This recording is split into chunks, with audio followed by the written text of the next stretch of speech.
Start करें। नमस्कार। आज हम इंटरनेशनल ऑर्गेनाइजेशन का बहुत ही इंपॉर्टेंट टॉपिक पर डिस्कस करेंगे, न्यूट्रलिटी। न्यूट्रलिटी यानी कि तटस्थता, ये शब्द जो है, न्यूट्रलिटी ये शब्द जो है, ये लैटिन वर्ड न्यूटर से लिया गया है, जिसका अर्थ होता है, जिसकी मीनिंग होती है न्यूटर का निष्पक्ष, निष्पक्षता, फेयर। यानी न्यूट्रलिटी जो है ये लैटिन वर्ड न्यूटर से लिया गया है, जिसका मतलब होता है निष्पक्ष, निष्पक्षता, फेयर। इंटरनेशनल लेवल पर जो स्टेट किसी वॉर में इन्वॉल्व नहीं होता या युद्ध से अपने को अलग रखता है, युद्ध के दौरान जो स्टेट अपने को युद्ध से अलग रखता है या युद्ध में पार्टिसिपेट नहीं करता, भाग नहीं लेता, ऐसे स्टेट को न्यूट्रल स्टेट कहा जाता है। ऐसे राज्यों को इंटरनेशनल लेवल पर तटस्थ राज्य कहते हैं। वैसे इंटरनेशनल लेवल पर तटस्थता कई प्रकार की होती है। There are different kinds of neutrality. तो नेक्स्ट टॉपिक जो है वो काइंड्स ऑफ न्यूट्रलिटी, यानी तटस्थता के प्रकार। अंतर्राष्ट्रीय स्तर पर अगर देखा जाए न्यूट्रलिटी को, तो उसके न्यूट्रलिटी जो है वो 6 प्रकार की होती है। पहला है परपेचुअल और परमानेंट न्यूट्रलिटी, यानी जिसे शाश्वत या अस्थायी तटस्थता कहते हैं। परपेचुअल और परमानेंट न्यूट्रलिटी क्या है? तो जो स्टेट इंटरनेशनल एग्रीमेंट के थ्रू या इंटरनेशनल किसी डॉक्यूमेंट के थ्रू रिटर्न में अपने को whole life neutral state declare करता है कि भाई देखिए, हम किसी स्टेट पे ना तो अटैक करेंगे और ना ही कोई स्टेट मुझ पर अटैक करेगा, मैं अपने को होल लाइफ किसी भी युद्ध से अपने को अलग रखता हूं और मैं किसी भी युद्ध में भाग नहीं लूँगा। ऐसा वो इंटरनेशनल लेवल पर एग्रीमेंट करता है, ट्रीटी करता है, कॉन्ट्रैक्ट करता है। तो ऐसे स्टेट को परमानेंट न्यूट्रलिटी कहा जाता है। जैसे फॉर एग्जांपल स्विट्ज़रलैंड और बेल्जियम।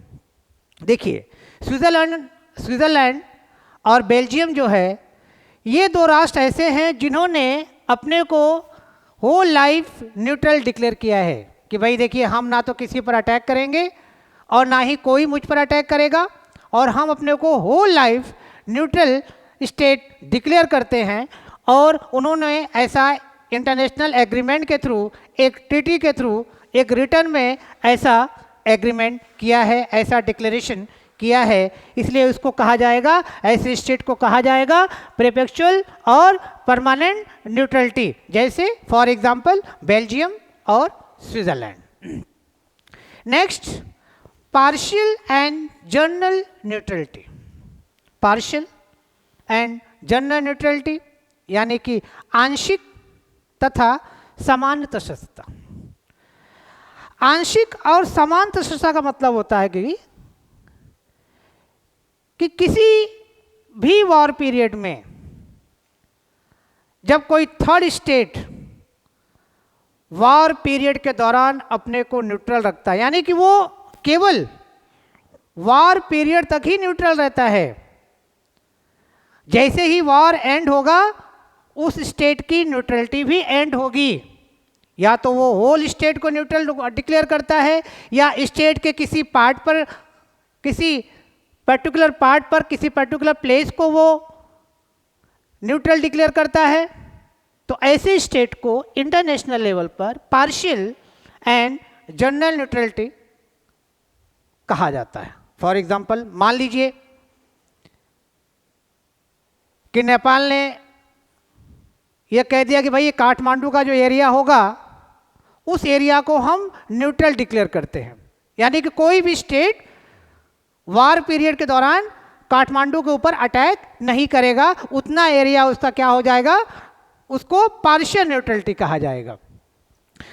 और जनरल न्यूट्रलिटी का मतलब होता है कि वॉर के दौरान मान लीजिए भारत और पाकिस्तान के बीच युद्ध हो गया, तो नेपाल ने कहा भाई कि मैं न्यूट्रल स्टेट रहूँगा, तो यानी कि जब तक जितने समय तक भारत पाकिस्तान का युद्ध चलता रहेगा उतने समय तक जो है नेपाल न्यूट्रल स्टेट घोषित रहेगा, और जैसे ही युद्ध समाप्त होगा वैसे ही नेपाल की न्यूट्रलिटी भी एंड मानी जाएगी, समाप्त मानी जाएगी। तो ऐसे स्टेट को पार्शियल एंड जनरल न्यूट्रलिटी कहा जाता है। तीसरा है voluntary and conventional neutrality. Voluntary यानी स्वेच्छा से, बिना किसी इंटरनेशनल प्रेशर के, बिना किसी अंतर्राष्ट्रीय दबाव के, जब कोई स्टेट खुद अपनी स्वेच्छा से ना तो रिटर्न, ना तो किसी एग्रीमेंट के थ्रू, बल्कि किसी भी इंटरनेशनल फोरम पर, किसी भी इंटरनेशनल मंच पर वो अपने को न्यूट्रल डिक्लेयर करता है खुद अपनी मर्जी से कि भाई देखिए मैं न्यूट्रल रहूँगा, without agreement, without return agreement, without treaty declaration करता है स्वेच्छा से, अपनी मर्जी से, वॉलंटरी। तो दिस कॉल्ड, ऐसे स्टेट को वॉलंटरी एंड कन्वेंशनल न्यूट्रलिटी, स्वैच्छिक तथा अभिसमयात्मक तटस्थता कहा जाता है। तीसरा है आर्मड न्यूट्रलिटी। देखिए जब कोई देश अपनी न्यूट्रलिटी को बचाने के लिए सशस्त्र बल का प्रयोग करता है या सशस्त्र सेनाओं का सहारा लेता है ताकि अपनी न्यूट्रलिटी का वायलेशन ना हो, हमारी न्यूट्रलिटी बची रहे, तो ऐसे स्टेट को आर्मड न्यूट्रलिटी कहा जाता है। For example second world war में अगर देखा जाए तो स्विट्जरलैंड न्यूट्रल स्टेट था। जर्मन चाहता था कि स्विट्जरलैंड भी वॉर में पार्टिसिपेट करे, वॉर में इन्वॉल्व हो, उस पर प्रेशर बना रहा था, उस पर दबाव बना रहा था। तो स्विट्जरलैंड ने क्या किया कि अपनी आर्मी को, सशस्त्र सेनाओं को लगा दिया ताकि जर्मनी जो है उस पर प्रेशर ना बना सके।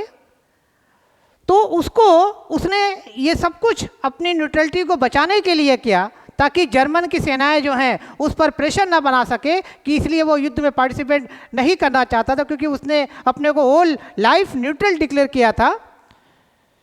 तो अपने न्यूट्रलिटी को बचाने के लिए स्विट्जरलैंड ने जब अपनी आर्मी को लगा दिया सेनाओं पे ताकि जर्मन की सेनाएं उस पर प्रेशर ना बना सके, तो उसको ऐसे स्टेट को जो है आर्मड न्यूट्रलिटी, आई मीन सशस्त्र तटस्थता कहा जाता है। पांचवा है बेनेवोलेंट न्यूट्रलिटी, यानी हित प्रेरित तटस्थता। ये थोड़ा सा टेक्निकल पॉइंट्स हैं इसमें, इसको जरा बहुत ही ध्यान से सुनिएगा। हित प्रेरित, देखो बेनेवोलेंट न्यूट्रलिटी या हित प्रेरित तटस्थता का मतलब ये होता है कि कोई स्टेट किसी की स्टेट के फेवर में ना कोई डिक्लेरेशन करता है, ना तो उस पर कोई एग्रीमेंट करता है, बल्कि डायरेक्ट नहीं, इनडायरेक्टली रूप से उसके हित के विषय में सोचता है या उसके हित की बात करता है, जबकि उसने डिक्लेरेशन नहीं किया है। केवल डायरेक्ट नहीं बल्कि इनडायरेक्ट रूप से उसका फेवर कर रहा है, तो उसको कहा जाएगा हित प्रेरित तटस्थता, यानी उसका पक्ष ले रहा है, उसका फेवर कर रहा है, उसको कहेंगे हित प्रेरित तटस्थता। Next and last, perfect and qualified neutrality. Perfect and qualified neutrality यानी पूर्ण तथा सशस्त्र तटस्थता। देखिए इसको टोटल न्यूट्रलिटी भी कहा जाता है इंटरनेशनल लेवल पर, यानी पूर्ण तटस्थता, इसको टोटल न्यूट्रलिटी भी कहेंगे। परफेक्ट एंड क्वालिफाइड न्यूट्रलिटी कि जब कोई स्टेट वॉर पीरियड में टोटल न्यूट्रलिटी के प्रोविज़न को फॉलो करता है, यानी तटस्थता का पूरी तरह से पालन करता है, वो किसी भी स्टेट को कोई सपोर्ट नहीं करता, वो अपने को युद्ध से अलग रखता है, तो ऐसे स्टेट को परफेक्ट एंड क्वालिफाइड न्यूट्रलिटी यानी कि पूर्ण तथा सशस्त्र तटस्थता कहते हैं। तो देखिए ध्यान दीजिएगा इस टॉपिक पर, इस टॉपिक को 3 कैटेगरी में कभी कभी एग्जामिनर क्वेश्चन पूछा जाता है। पहला तो होता है कभी कभी शॉर्ट में पूछ देता है कि न्यूट्रलिटी, और लॉन्ग पूछता है कि what do you mean by neutrality and discuss the various kinds of neutrality, यानी तटस्थता के प्रकार, तटस्थता किसे कहते हैं और तटस्थता के प्रकार बताइए। तो ये जो 6 पॉइंट्स हैं आपके 1 2 3 4 5 6, इन्हीं 6 पॉइंट को आप जो है उसको डिस्कस कर लीजिएगा, 2-2 लाइनें 3-3 लाइनें लिख दीजिएगा, और इसमें से आपको कोई ना कोई आपको एग्जाम में शॉर्ट नोट भी मिल जाएगा।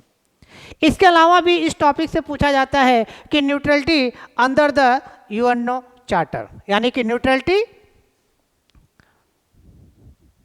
अंडर यूएनओ चार्टर कभी कभी पूछा जाता है, या कभी कभी इस तरह भी पूछा जाता है कि actual position neutrality under the UNO charter.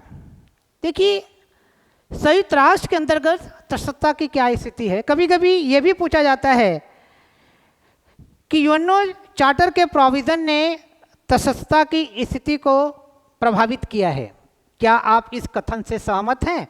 व्याख्या कीजिए। तो इसमें हमें यूएनओ चार्टर के कुछ आर्टिकल्स को आपको जिक्र करना पड़ेगा, जैसे आर्टिकल 2 क्लॉज 5 है, आर्टिकल 25 है, और इसके अलावा भी बहुत से 2-4 आर्टिकल्स और हैं। उसके पर आप उसके प्रिंसिपल में भी जाइए, आर्टिकल 2 क्लॉज 4 है, आर्टिकल 2 क्लॉज आपके 7 है।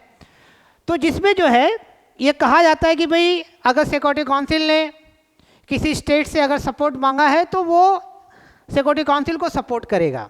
तो यहाँ पे प्रॉब्लम ये है कि अगर बाय द वे किसी स्टेट ने अपने को होल लाइफ न्यूट्रल डिक्लेयर किया है और वो यूएनओ का मेंबर है, और अगर सिक्योरिटी काउंसिल ने किसी अदर स्टेट पर, अगर किसी दूसरे स्टेट पर कोई एक्शन लिया है, कार्रवाई किया है, और उस स्टेट से अगर वो सपोर्ट मांगता है सिक्योरिटी काउंसिल, तो उसके न्यूट्रलिटी का वायलेशन होगा। क्यों? क्योंकि उसने तो अपने को होल लाइफ न्यूट्रल डिक्लेरेशन किया है। या तो अगर वो जो है सिक्योरिटी काउंसिल को भी अगर सपोर्ट नहीं करेगा तो भी यूएनओ चार्टर के प्रोविज़न का वायलेशन माना जाएगा।